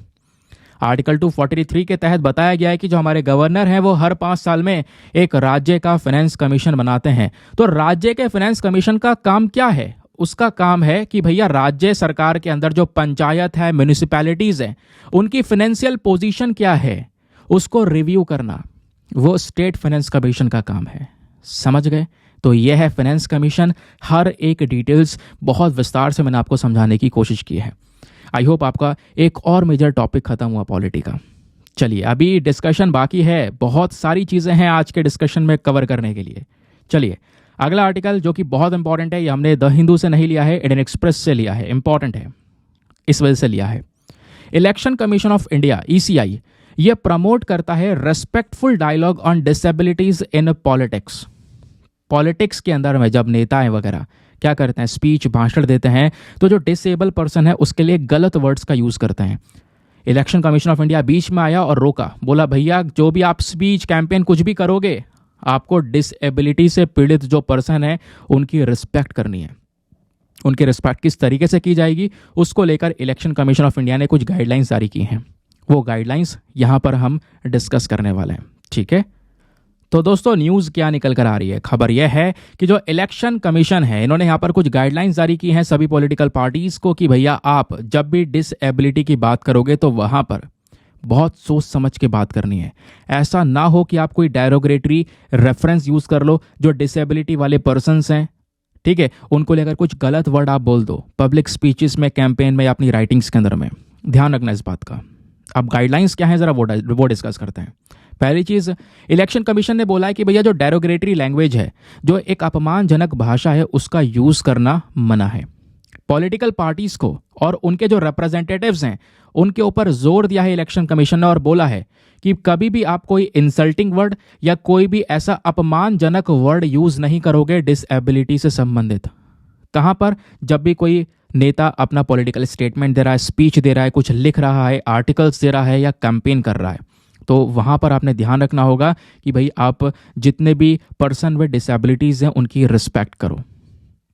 दूसरा जो गाइडलाइन है वो है अवॉइडेंस ऑफ एल्बीस्ट लैंग्वेज। कहने का मतलब है आजकल हम क्या करते हैं, जो पर्सन विद डिसेबिलिटी हैं उनको रेफर कर देते हैं डम्ब से। डम्ब, रिटार्डेड, ब्लाइंड, डीफ, है ना, सुनाई ना दे रहा है डीफ, दिखाई नहीं दे रहा है ब्लाइंड, बोल नहीं पा रहा है डम्ब, इस तरीके की चीज़ें यहाँ पर बोल देते हैं। तो दोस्तों ये जो वर्ड्स है ना, ये ऑफेंसिव वर्ड्स की कैटेगरी में आते हैं। ये ऐसी वाली जो लैंग्वेज है ना वो हमें अवॉइड करनी होगी। ये थोड़े ऑफेंसिव हैं, इसको यूज़ करने से रोकना होगा। इसकी जगह हम पर्सन विद डिसेबिलिटीज यूज़ करें। उसके अलावा दोस्तों यहाँ पे बोला जा रहा है एक और गाइडलाइन है, जितने भी कैंपेन होंगे, कैंपेन के मटेरियल्स होंगे, जो भी यहाँ पर पैम्पलेट्स वगैरह जितनी भी चीज़ें होंगी, स्पीचेस होंगी या सोशल मीडिया पोस्ट होंगे, एडवर्टीजमेंट्स होंगे, प्रेस के रिलीज होंगे, सब के सब रिव्यू किए जाएंगे। और सबके सब रिव्यू करने चाहिए पॉलिटिकल पार्टी को कि भैया कहीं आपने गलती से भी कोई ऑफेंसिव लैंग्वेज का इस्तेमाल तो नहीं कर दिया है पर्सन विद डिसेबिलिटीज़ के लिए, और अगर इस्तेमाल किया है तो फटाफट उसको सुधार करो। ये भी गाइडलाइन इलेक्शन कमीशन की है कि भैया कैसे भी हो लेकिन आपने इनकी जो रिस्पेक्ट है वो बना के रखनी है। फिर उसके बाद यहाँ पर एक और चीज़ बोली गई है कि जो पॉलिटिकल पार्टीज़ हैं इनको यहाँ पर हम एंकरेज कर रहे हैं कि आप राइट टर्मिनोलॉजी का यूज़ करो, गलत टर्म्स का यूज़ ना करो, और वो टर्मिनोलॉजीज यूज़ करो जो कि एक अग्रीमेंट है, convention on rights of person with disabilities. इस अग्रीमेंट में जो टर्म्स लिखे गए हैं आप उनका यूज़ करो। फिर बात आती है लीगल कॉन्सिक्वेंसेस की, यानी कि अगर कोई इलेक्शन कमीशन ऑफ इंडिया की ये बात ना माने तो इलेक्शन कमीशन ऑफ इंडिया ने बोला कि अगर जो ये बात बोली गई है, जो गाइडलाइंस हैं, इनका उल्लंघन किया जाएगा तो क्या होगा।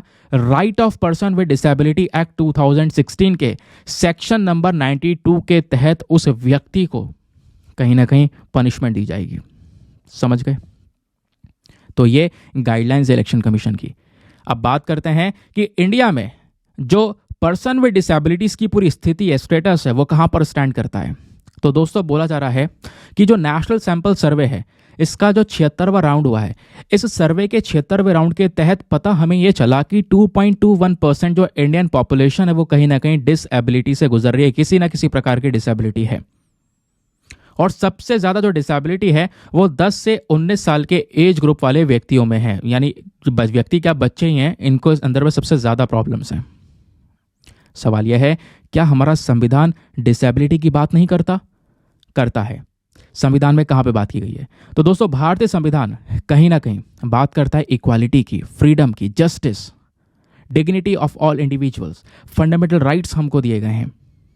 तो ये सभी के पास में है। इसमें पर्सन विद डिसेबिलिटीज भी इंक्लूडेड है, ऐसा नहीं उनको हटा दिया गया है। उसके अलावा दोस्तों आर्टिकल 41 हमारे संविधान का क्या है? वो है डीपीएसपी यानी directive principles of state policy. तो आर्टिकल 41 के तहत क्या मेंशन किया गया है? सभी व्यक्ति के पास में हक है, right to work, right to education, है ना। तो ये सारे के सारे यहाँ पर राइट्स हैं, तो ये भी सबके पास में आता है, चाहे वो डिसेबल पर्सन क्यों ना हो। फिर बात आती है लॉ की। क्या हमारे पास में कोई लीगल कानून है जो डिसेबिलिटी से कहीं ना कहीं टैकल कर रहा हो? बिल्कुल, हमारे पास में एक्ट है, right of person with disabilities act 2016, जो कि कहीं ना कहीं यहाँ पर जो पर्सन विद डिसेबिलिटीज हैं उनके हक की बात करता है। प्लस सरकारी जॉब में रिजर्वेशन है पर्सन विद डिसेबिलिटीज के 4% का। गवर्नमेंट के जो हाई एजुकेशन इंस्टीट्यूशंस हैं वहाँ पर जो स्टूडेंट हैं डिसेबिलिटीज़ वाले उनके लिए 5% का रिजर्वेशन है।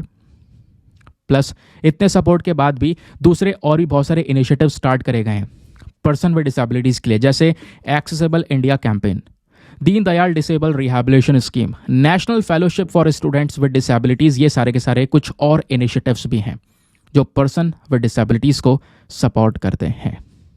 सवाल यह है, जो पर्सन विद डिसेबिलिटीज़ हैं दोस्तों, वो कहीं ना कहीं बहुत बड़े बड़े चैलेंजेस से गुजर रहे हैं, बहुत सारी चुनौतियां से गुजर रहे हैं। पहला चैलेंज क्या है? एक्सेसिबिलिटी, यानी कि बहुत सारे जो पब्लिक स्पेसेस हैं, ट्रांसपोर्टेशन सिस्टम है हमारा, वहाँ पर पर्सन विद डिसेबिलिटीज़ के लिए प्रॉपर फैसिलिटीज़ नहीं है। फॉर एग्जाम्पल जो रैंप वगैरह होते हैं, एलिवेटर्स होते हैं, वो उनके हर जगह पर नहीं मिलेंगे आपको। केवल 3% पब्लिक बिल्डिंग्स हैं भारत में जहां पर पर्सन विद डिसेबिलिटी के लिए कुछ फैसिलिटीज हैं, अदरवाइज नहीं है। तो पहला चैलेंज ये। दूसरा चैलेंज है इनएडिक्वेट हेल्थ केयर। केवल 37% पर्सन विद डिसेबिलिटीज हमारे रूरल इंडिया में कहीं ना कहीं प्रॉपर हेल्थ केयर फैसिलिटीज को एक्सेस कर पाते हैं। सेंसस ऑफ इंडिया 2011 के अकॉर्डिंग बोला जाता है ये बात। उसके अलावा दोस्तों हाल ही में वर्ल्ड हेल्थ ऑर्गेनाइजेशन की एक रिपोर्ट आई है जिन्होंने यहाँ पर यह बोला कि जो हेल्थ केयर प्रोफेशनल्स हैं इनकी कमी है हमारे पास में, जो डिसेबिलिटी मैनेजमेंट डिपार्टमेंट के लोग हैं इनकी कमी है। तो अगेन इनको प्रॉपर हेल्थ केयर नहीं मिल पा रहा है। एजुकेशनल अपॉर्चुनिटीज इनके पास में कम है। जब बात करते हैं क्वालिटी एजुकेशन की तो दोस्तों उसकी कमियां हैं। कई सारे स्कूल ऐसे हैं जहां पर डिसेबल पर्सन के लिए जो प्रॉपर फैसिलिटीज हैं उसकी कमी है। समझ गए? प्रॉपर ट्रेन टीचर्स नहीं है। उसके बाद employment barriers. Person with disabilities कहीं ना कहीं आज के समय पर जो एक रोजगार होता है ना उससे सफर कर रहे हैं। कहने का मतलब रोजगार उनको मिल नहीं रहा है। अगर कहीं पर काम कर भी रहे हैं तो उनके साथ में काफ़ी सारा भेदभाव वगैरह हमको देखने को मिल रहा है। फिर सोसाइटी में इनके साथ में काफ़ी भेदभाव हो रहा है, डिस्क्रिमिनेशंस हो रहे हैं। ये बात यहाँ पर आपको एज अ चैलेंज देखने को मिलेगी। सवाल ये है इसका सोल्यूशन क्या हो सकता है, वे फॉरवर्ड क्या होगा? तो पहला सोल्यूशन है री इमेजिनिंग असिस्टिव टेक्नोलॉजी। सरकार को जो बड़ी बड़ी टेक की कंपनीज हैं, डिज़ाइन इंस्टीट्यूट्स हैं, उनके साथ में पार्टनरशिप करनी होगी ताकि एक बढ़िया इकोसिस्टम बना सकें, प्रॉपर टेक्नोलॉजी का यूज़ कर सकें जिससे जो डाइवर्स डिसेबिलिटीज़ हैं उनसे निपटा जा सके। दूसरा, हमें एजुकेशन को पूरी तरह से इसमें क्रांति लानी होगी। स्किल डेवलपमेंट में हमें एक रिवोल्यूशनाइजेशन करना होगा। कैसे? यहाँ पे हमें जो एजुकेटर्स उनको ट्रेन करना होगा कि भैया जो कुछ अलग अलग प्रोग्राम्स हैं वो डिसेबल पर्सनस के लिए लाने होंगे, है ना। Artificial intelligence power learning assistance को लेकर आ सकते हैं। जो नए नए टूल्स आज के समय पर चल रहे हैं वो यहाँ पर यूज़ कर सकते हैं। इससे यहाँ पर जो डिसेबल पर्सन विद डिसेबल की जो लर्निंग नीड्स हैं वो यहाँ पर पूरी हो सकती हैं। समझ गए? तो ये वे फॉरवर्ड की बात हुई। अब देखो यूपीएससी ने 2011 में एक प्रश्न पूछा। प्रश्न ये था, इंडिया लाखों लोग, लाखों पर्सन विद डिसेबिलिटीज़ का घर है। तो क्या क्या ऐसे बेनिफिट्स हैं जो कि यहाँ पर हमारे लॉ के तहत अवेलेबल हैं पर्सन विद डिसेबिलिटीज़ को? ऑप्शन नंबर है 18 साल तक फ्री स्कूलिंग सरकारी स्कूल के अंदर में, सही बात है। प्लस जो लैंड है उसका अलॉटमेंट करना ताकि वो बिजनेस को सेटअप कर सकें, सही बात है। प्लस पब्लिक बिल्डिंग्स में रैम्प प्रोवाइड करना, बिल्कुल सही बात है। ये सारे के सारे बेनिफिट्स यहाँ पर अवेलेबल हैं लाखों पर्सन विद डिसेबिलिटीज़ के लोगों को। That is why option number D 1, 2 and 3 तीनों के तीनों करेक्ट हैं।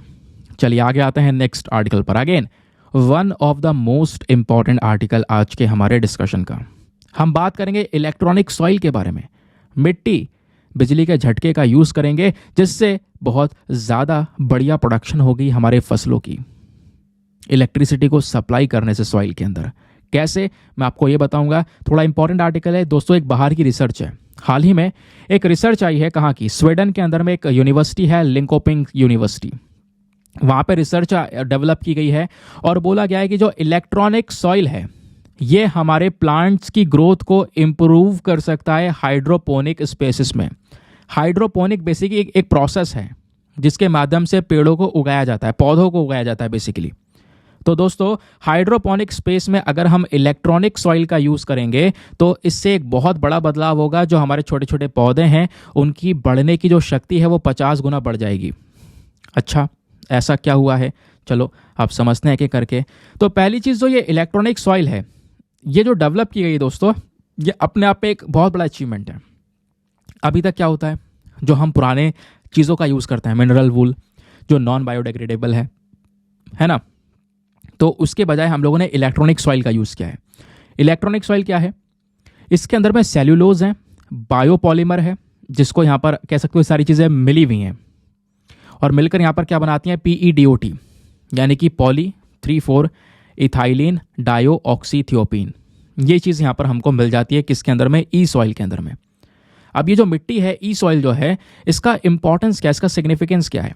तो सबसे पहली चीज़ दोस्तों, ये जो ई सॉइल है ये हमको एक एडवांटेज देता है, किस चीज़ का, कि भैया जो एनर्जी का कंजम्पशन है वो कम होगा, ठीक है। और यहाँ पर जो हाई वोल्टेज का सिस्टम होता है, इसका जो रिस्क है कि भैया हाई वोल्टेज सिस्टम का एक रिस्क हो जाता है ना, ज़्यादा करंट का, वो चीज़ यहाँ पर कम हो जाएंगी। जो ई सॉइल का मेन इंपॉर्टेंस है वो इसकी एबिलिटी, इसकी सक्षमता। इसके अंदर ये ताकत है कि हमारे पौधे के जो ग्रोथ है दोस्तों उसको 50% से इंक्रीज कर सकता है। लेकिन कब, जब वो हाइड्रोपोनिक सिस्टम से उगाया जाएगा। और कहने का मतलब यह है कि अगर हम इस ई सॉइल, इलेक्ट्रॉनिक सॉइल का बहुत यूज़ कर लें तो इससे क्या होगा, फसलें हम ज़्यादा तेज़ी से उगा सकते हैं। और फसलें उगाने के बाद में दुनिया भर की जो खाने पीने की फूड की डिमांड्स हैं, आज के समय पर भी कई सारे लोग भुखमरी से गुजर रहे हैं, वो फूड की डिमांड्स पूरी हो सकती हैं। या फिर ये इस सिस्टम का हम ऐसी जगह पर यूज़ कर सकते हैं जहाँ पर जो ज़मीन है वो बहुत कम है, लिमिटेड है। या फिर कह सकते हो कि लिमिटेड होने के बाद हम क्या कर सकते हैं, इस सिस्टम का यूज़ करके वहाँ पे एक प्रोडक्टिव प्लांट ग्रोथ कर सकते हैं। तो क्या है इलेक्ट्रॉनिक सॉइल, आओ मैं बात करते हैं। अब पहले हम बात करते हैं हाइड्रोपोनिक की। हाइड्रोपोनिक क्या है, तो दोस्तों हाइड्रोपोनिक एक प्रोसेस, एक मेथड है पौधे को उगाने का। यहाँ पर क्या करते हैं, हम वाटर का यूज़ करते हैं, है ना। वाटर में हम कुछ न्यूट्रिएंट्स मिलाते हैं, तो वाटर के अंदर बहुत सारे न्यूट्रिएंट्स प्रेजेंट होता है, न्यूट्रिएंट से भरा पड़ा होता है।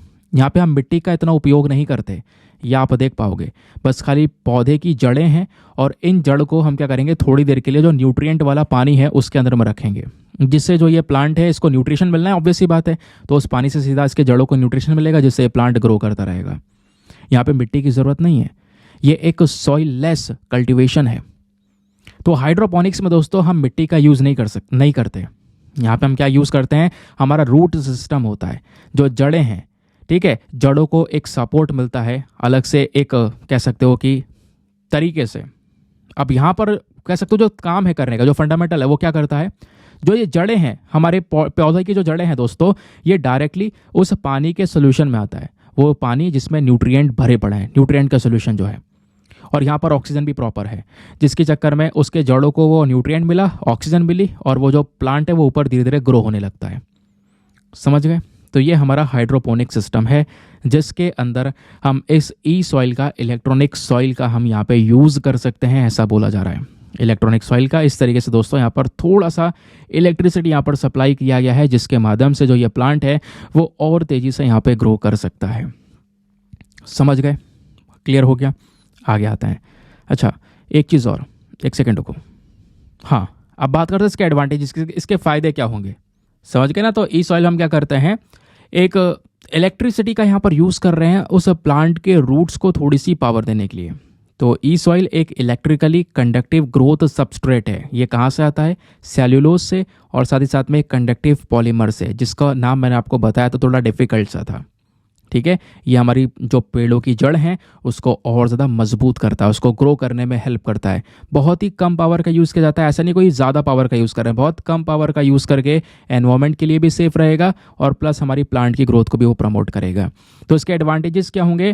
पहला फ़ायदा होगा low and land and water efficient. जो हाइड्रोपोनिक फार्मिंग टेक्नोलॉजी होती है, यहाँ पे पानी का इस्तेमाल बहुत कम है।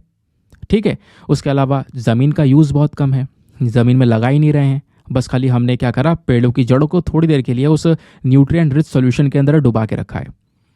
तो दोस्तों एक बढ़िया ऑप्शन है फार्मर्स के लिए जिनके पास में ज़मीन या पानी की कमी है। ऑप्शन नंबर 2, यहाँ पर इसका जो एडवांटेज है वो है, ये हमारे अर्बन एरियाज़ के लिए बहुत बढ़िया चीज़ है।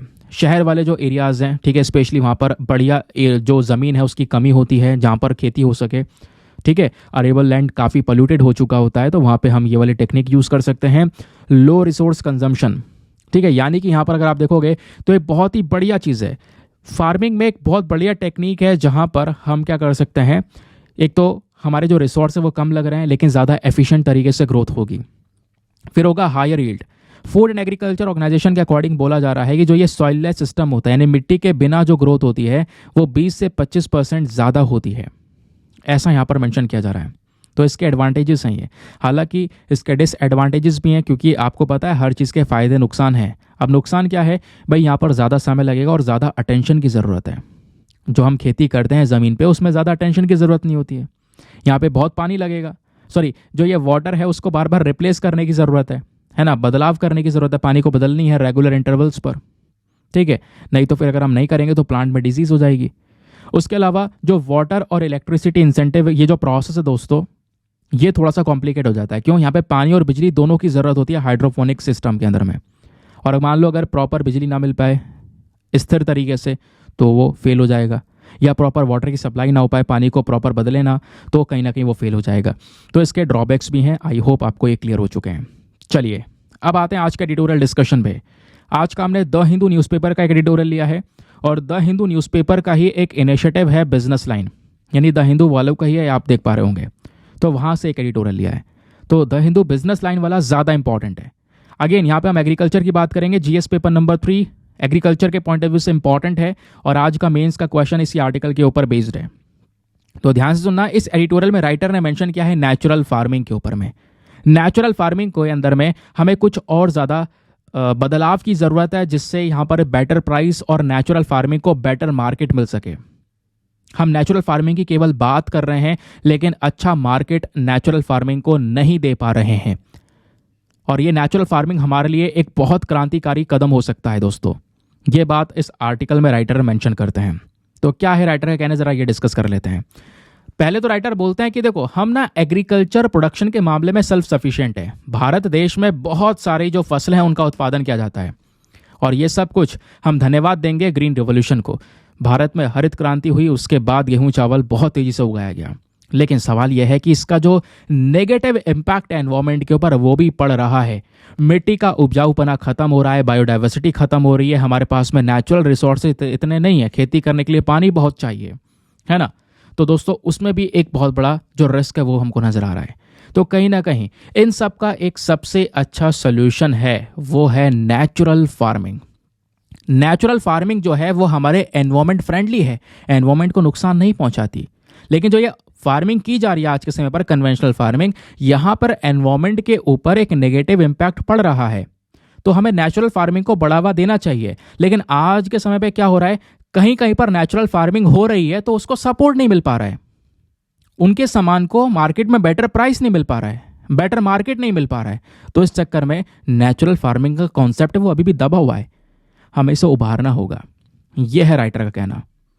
तो नेचुरल फार्मिंग का कहने का मतलब है केमिकल फ्री फार्मिंग मेथड।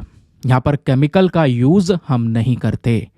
ये फार्मिंग प्योरली किसके ऊपर बेस्ड है? एग्रियो इकोलॉजी के ऊपर। ठीक है, यहाँ पर जो क्रॉप्स हैं, पेड़ हैं, इन सब चीज़ों का यहाँ पर यूज़ कर रहे हैं हम लोग। नेचुरल फार्मिंग में हर एक नेचुरल चीज़ यूज़ की जा रही है। जो माइक्रो ऑर्गेनिजम्स होते हैं, छोटे छोटे जो बेनिफिशियल माइक्रो ऑर्गेनिजम्स होते हैं, वो हम यूज़ करते हैं ताकि मिट्टी का उपजाऊपना बढ़ा सकें। जो अर्थवर्म्स वगैरह होते हैं वो हमारे मिट्टी के उपजाऊपना को बढ़ाते हैं। तो नेचुरल प्रोसेस यहाँ पे यूज़ कर रहे हैं, कोई केमिकल का इस्तेमाल नहीं कर रहे हैं दोस्तों। और यही फ़र्क बन जाता है नेचुरल और ऑर्गेनिक फार्मिंग का। कई लोग समझते होंगे यार नेचुरल और ऑर्गेनिक फार्मिंग एक होता है। नहीं, फ़र्क है दोनों में। क्या फ़र्क है? ऑर्गेनिक फार्मिंग वो फार्मिंग सिस्टम है जहाँ पे हम पुराने ज़माने के मेथड्स का इस्तेमाल करते हैं। बहुत सारे सामानों का यूज़ किया जाता है। ठीक है, हम लोग यहाँ पे बहुत सारे जो कह सकते हो फर्टिलाइजर्स वगैरह उनका भी यूज़ करते हैं दोस्तों। अभी मैं आपको इसके बारे में डिटेल से बताऊंगा। पहले मैं आपको यही बताता हूँ कि आखिरकार नेचुरल फार्मिंग और ऑर्गेनिक फार्मिंग अलग कैसे हैं। पॉइंट नंबर 1, नेचुरल फार्मिंग का मेन मकसद होता है भैया जो भी नेचुरली हमें चीज़ें मिल रही हैं उसका यूज़ करना, जबकि ऑर्गेनिक फार्मिंग का मेन मकसद होता है कुछ ऑर्गेनिक इनपुट्स का यूज़ करना। कहने का मतलब है नेचुरल फार्मिंग में जो फर्टिलाइजर होते हैं, खाद वगैरह जो होता है, जो हम बाहर विदेशों से मंगा रहे हैं, उसका यूज नहीं करते। लेकिन ऑर्गेनिक फार्मिंग में हम जो मिनरल रॉक है या फर्टिलाइजर्स है जो हमें पेड़ से मिल रहा है या एनिमल सोर्सेज से फर्टिलाइजर्स मिल रहे हैं, उनका यूज कर सकते हैं।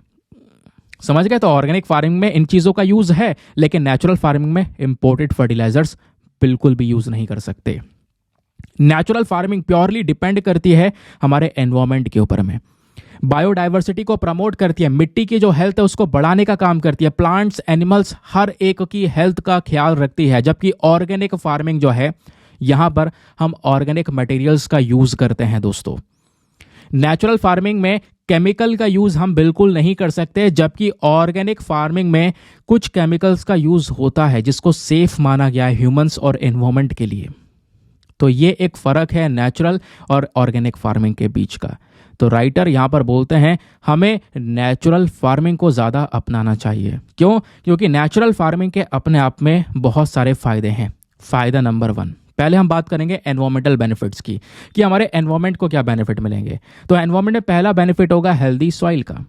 जो नेचुरल फार्मिंग के अंदर टेक्निक्स होती है, जैसे हम मल्चिंग वगैरह टेक्निक्स का यहाँ पर यूज़ करते हैं, इससे कहीं ना कहीं हमारी जो क्रॉप्स की ग्रोथ है वो बढ़िया हो सकती है। मल्चिंग क्या होता है? यहाँ पर हम अपने मिट्टी को ना दोस्तों प्लांट मटेरियल से, जैसे पत्ते हो गई, घास हो गई, है ना, फसलों का यहाँ पर थोड़ा बहुत यहाँ पर हमारा बचा कुचा जो भूसा है वो हो गया, उनका हम यूज़ करते हैं मिट्टी को कवर करने के लिए, टॉप सॉइल को कवर करने के लिए।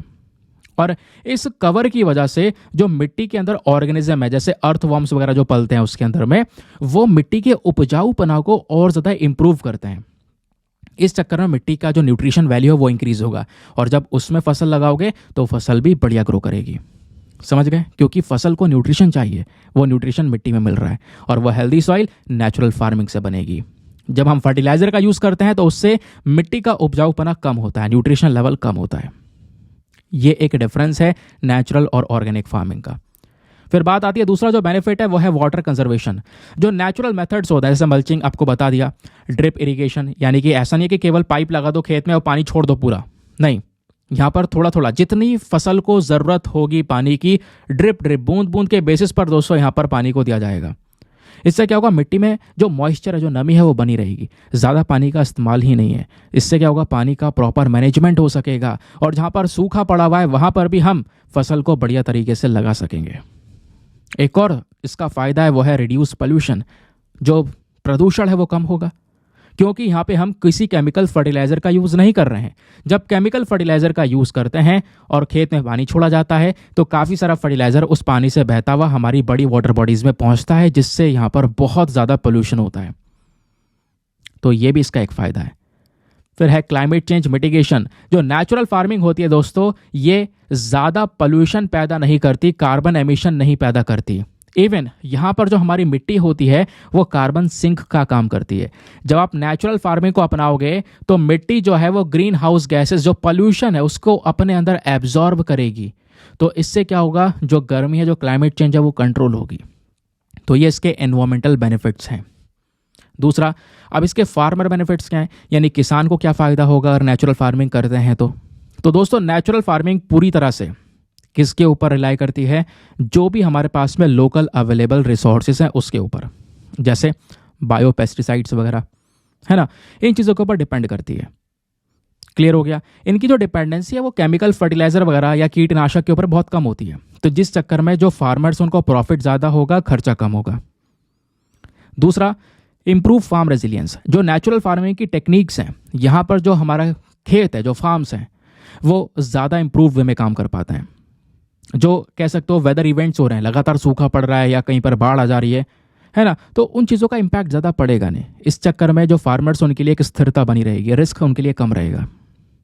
फिर उसके बाद में तीसरा बेनिफिट है एनहेंस्ड फार्मर हेल्थ। जब केमिकल्स का यूज़ करते हैं फार्मर्स खेत के अंदर में, तो फसलों के ऊपर, मिट्टी के ऊपर तो असर पड़ रहा है, लेकिन उस किसान की हेल्थ के ऊपर भी तो असर पड़ रहा है ना। अभी मैंने आपको कुछ दिन पहले पढ़ाया भी था कि पेस्टिसाइड के छिड़कने की वजह से कितने किसानों की मौत हुई है। पढ़ाया था, नहीं पढ़ाया था, परसों या तरसों पूरा आर्टिकल पढ़ाया था, जिसको लेकर क्वेश्चन भी पूछा जा चुका है। तो दोस्तों ये जो हार्मफुल केमिकल्स हैं, इनका यूज़ हम नेचुरल फार्मिंग में नहीं करते, जिससे फार्मर्स की जो हेल्थ है वो भी और ज़्यादा इंप्रूव होगी। तो ये बात हो गई किसकी, हमारे फार्मर बेनिफिट्स की। फिर यहीं पर फ़ायदे अभी इसके रुके नहीं हैं, इसके फ़ायदे कंज्यूमर बेनिफिट्स के तौर पर भी आप देख सकते हो। कंज्यूमर बेनिफिट्स क्या होंगे, यहाँ पर सबसे पहले एक सेफर फूड होगा, ठीक है। तो जब बात आती है सेफर फूड की, तो यहाँ पर ये कंज्यूमर बेनिफिट्स है, यानी कि जो नेचुरल फार्मिंग है दोस्तों, ये क्या करता है, ये हमारे लिए जो फूड को प्रोड्यूस करेगा वो केमिकल फ्री होंगे, यानी कि ज़्यादा नेचुरल, ज़्यादा हेल्दियर फूड होंगे हमारे पास में, जो कि हमारी हेल्थ को प्रमोट करेंगे। फूड की क्वालिटी इंप्रूव होगी, प्लस जो सस्टेनेबल एग्रीकल्चर है उसको यहाँ पर एक सपोर्ट मिलेगा। तो ये इसके कंज्यूमर बेनिफिट्स हो गए। सवाल यह है कि फ़ायदे तो बहुत सारे हो गए, लेकिन आप ही बोलते हो हमेशा जिसके फ़ायदे हैं नुकसान भी होते हैं। तो चैलेंजेस क्या हैं, हम तो यूपीएससी एस्पिरेंट हैं, सभी लोग जितने भी वीडियो देख रहे हैं, तो हमें पता होना चाहिए भाई दोनों एस्पेक्ट, क्या फ़ायदा है क्या नुकसान है। तो नेचुरल फार्मिंग के अंदर में क्या क्या दिक्कतें हैं, नुकसान तो नहीं, खैर क्या चुनौतियां हमको नजर आ रही हैं। पहली चुनौती है लिमिटेड मार्केट। यही एक मेन मुद्दा है। जो फार्मर ऑलरेडी नेचुरल फार्मिंग कर रहे हैं, उनको उनके फसल का अच्छा दाम नहीं मिल पा रहा, अच्छा मार्केट नहीं मिल पा रहा। क्यों? क्योंकि अभी भी हमारे पास में कोई ऐसी चीज़ नहीं है जो नेचुरल फार्मिंग के प्रोडक्ट्स को अलग और ऑर्गेनिक फार्मिंग के प्रोडक्ट्स को अलग अलग डिफाइन कर सके। यहाँ पे कोई सर्टिफिकेशन नहीं है, सर्टिफिकेशन की काफ़ी बड़ी कमी है। काश कोई ऐसा सर्टिफिकेशन होता जो कि बताता कि भैया ये नेचुरल फार्मिंग का प्रोडक्ट है और ये ऑर्गेनिक फार्मिंग का प्रोडक्ट है, तो हम उसको अलग कर पाते, समझ पाते। तो पहला चैलेंज यही है। सेकंड चैलेंज है लोअर इनिशियल लेवल्स।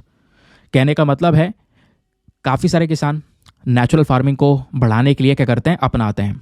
और अपनाने के बाद में अगर आप सोच रहे हो कि स्टार्टिंग के साल से ही आपकी जो प्रोडक्शन है वो बहुत ज़्यादा होगी, गलत फहमी।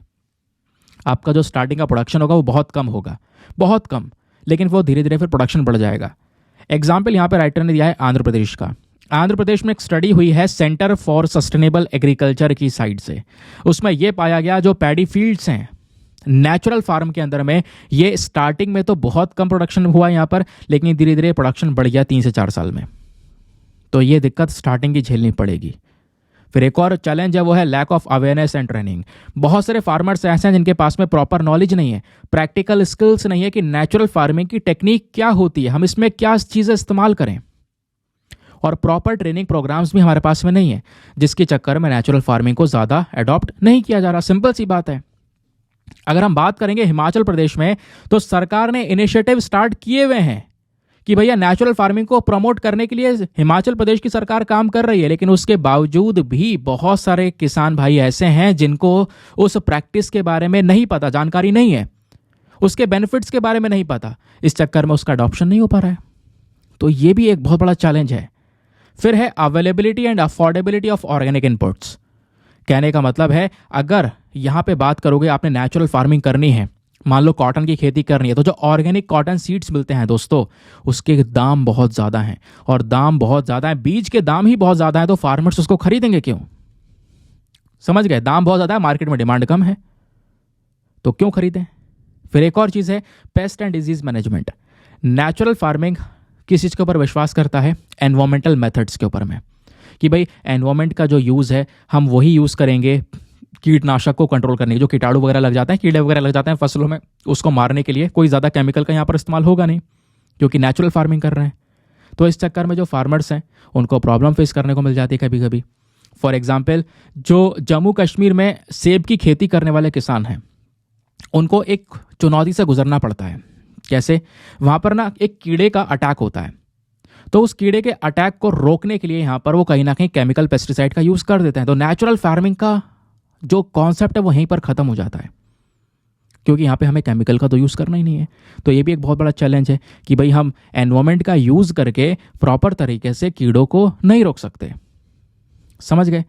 अब राइटर बोलते हैं कि हमें क्या करना चाहिए, क्या क्या तरीके अपनाने चाहिए नेचुरल फार्मिंग को प्रमोट करने के लिए। तो तरीका नंबर 1, एक ऑल्टरनेटिव एंड डिफरेंशिएटेड मार्केट्स को डेवलप करना होगा। सरकार को एक नए मार्केट तैयार करने होंगे जो कि केवल और केवल नेचुरल फार्मिंग को लेकर डील करें।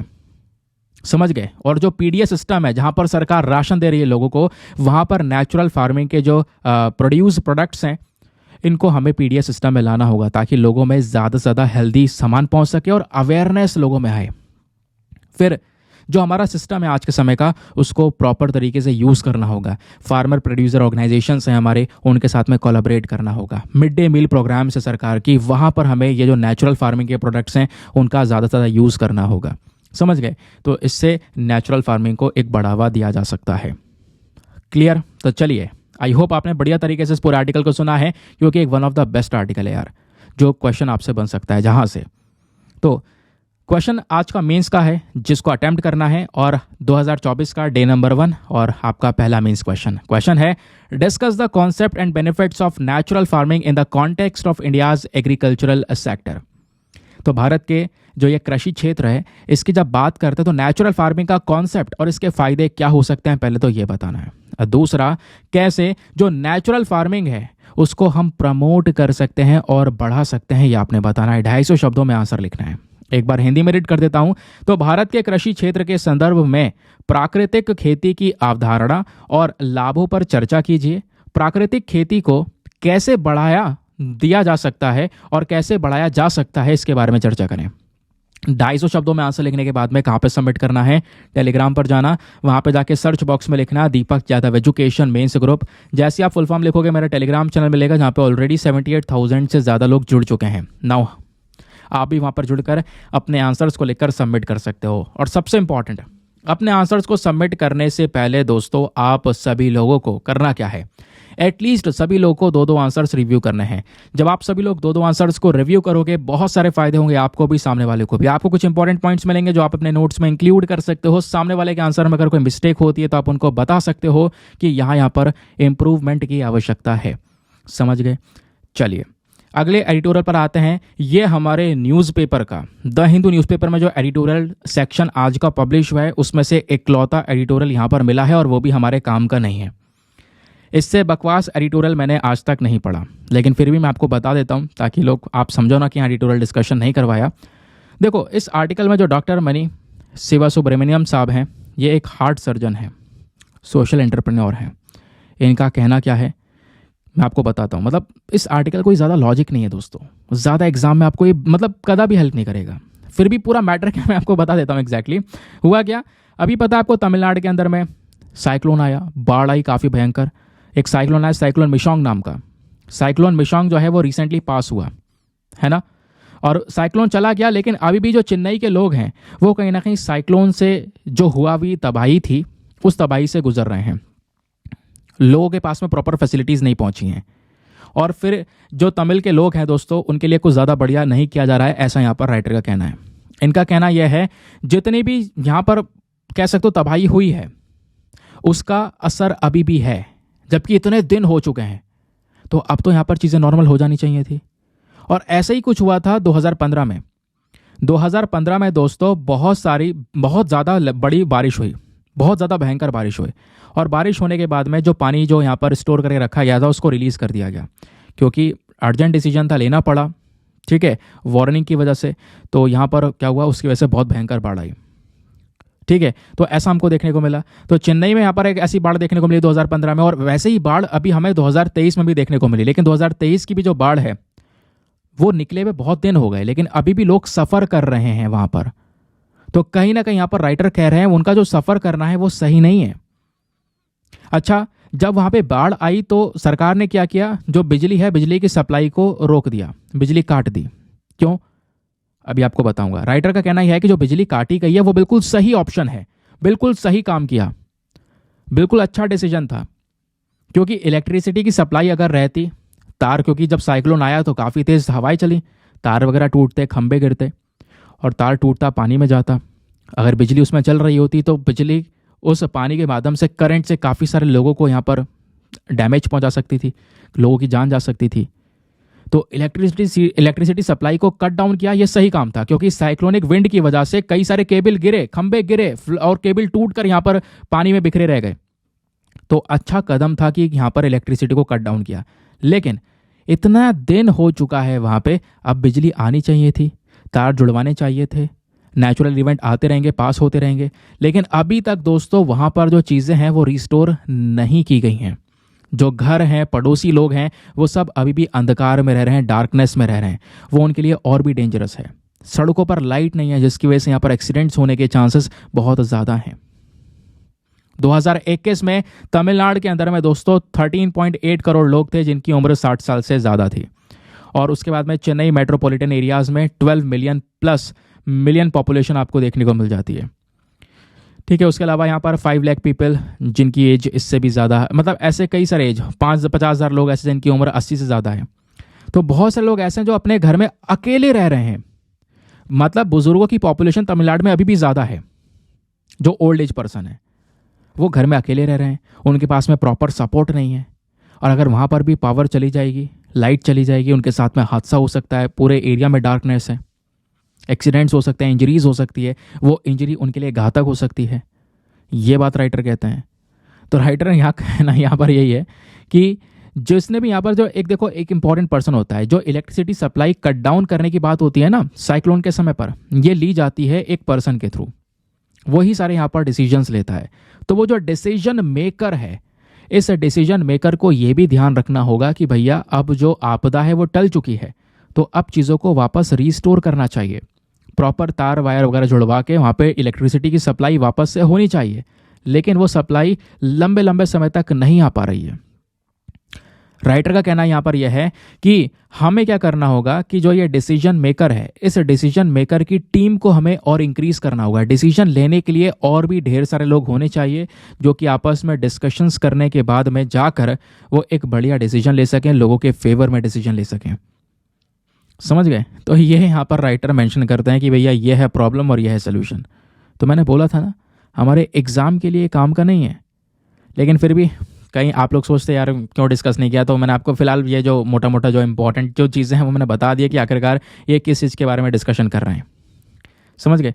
चलिए आगे आते हैं। बाकी कुछ शॉर्ट न्यूज़ भी पब्लिश हुई हैं आज के हमारे न्यूज़पेपर में। जैसे अभी आप देख पाओगे पीएम मोदी ने मन की बात यहाँ पर जो इवेंट है उसको यहाँ पर रखा और उसमें कई सारे टॉपिक्स के ऊपर बात की। वोकल फॉर लोकल, चंद्रयान 3 हमने 2023 में लॉन्च किया, 2023 में जो बड़े बड़े काम किए उन सबको लेकर डिस्कशंस हुए।